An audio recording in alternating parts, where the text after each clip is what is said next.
দেখো আমি সব পুরগুলো পুড়ে নিয়েছি আর এর জন্য একটা ব্যাটার তৈরি করে নেব। নমস্কার বন্ধুরা, মো কিচেন ভিলেজে আজকের আমি দেখাবো ক্যাগরোলের চপ তৈরি করে। দেখো আমি এখানে নিয়েছি ক্যাগরোলের কিভাবে চপ তৈরি করি তোমরা দেখো প্রথম থেকে শেষ অবধি। আর যারা চ্যানেলে নতুন আছে সাবস্ক্রাইব করো, পাশে থেকো নতুন নতুন ভিডিও পাওয়ার জন্য। চলো এবারে রান্নাঘরে আমি প্রথমে ক্যাগরোলটাকে ধুয়ে কেটে নেব।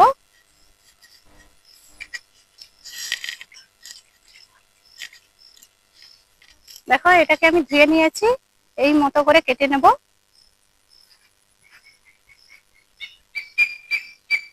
দেখো আমি কেটে নিয়েছি আর এগুলোকে প্রথমে সেদ্ধ করে নেব।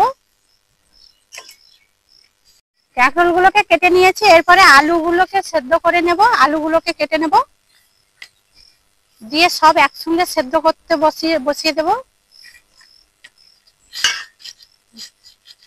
উনুন তো ভেঙে গেছে, তোমাদের আগে দেখিয়েছি। আর এটাকে আমি বাড়িতেই তৈরি করে দেখাবো।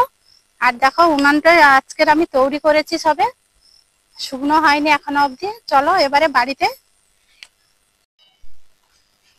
ক্যাকরোল আর দিয়ে দিয়েছি আলু, দিয়ে দেবো জল, আর উপর থেকে দিয়ে দেবো একটু ঢাকনা। দেখো আমি ক্যাকরোল আর আলু সেদ্ধ করে নিয়েছি, এগুলোকে ছাড়িয়ে নেব। আলুগুলোকে প্রথমে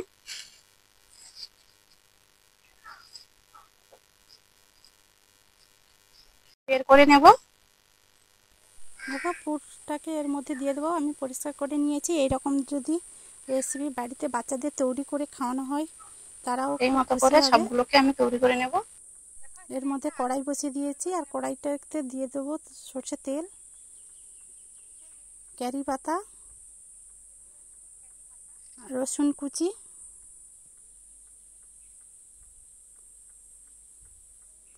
দিয়ে দেবো আলু সেদ্ধ করা।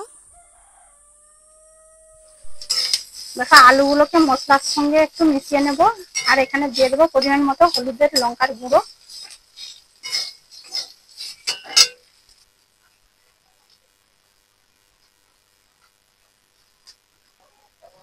দিয়ে আলুর সঙ্গে ভালো করে একটা মিশিয়ে পুর তৈরি করে নেব। নেওয়ার পরে আমি এখানে ক্যাকরোলের মধ্যে দিয়ে দেবো।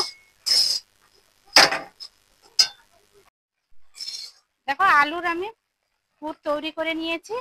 আর কারি পাতা দেওয়ার জন্য খুব সুন্দর সেন্ট একটা বেরিয়েছে দেখো। আর এই পুরটাকে আমি প্রথমে ক্যাকরোলের মধ্যে দিয়ে দেবো। দেখো আমি সব পুরগুলো পুড়ে নিয়েছি আর এর জন্য একটা ব্যাটার তৈরি করে নেব। দেখো এখানে আমি ব্যাটার তৈরি করে নিয়েছি, এর মধ্যে দিয়ে দেবো। এখানে তেল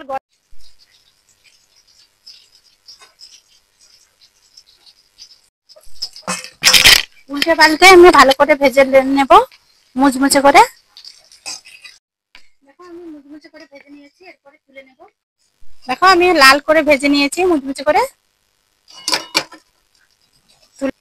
আর শব্দ শুনে বুঝতে পারছো যে কিরকম হয়েছে।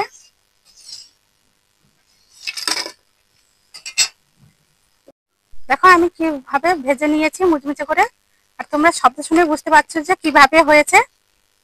আর এখন লাল করে ভেজে নিয়েছি। আর এগুলোকে মুড়ির সঙ্গে বা বিকেলে চায়ের সঙ্গে খেলে খুব ভালোই লাগবে। আর আমি একটা খেয়ে দেখবো কেমন হয়েছে।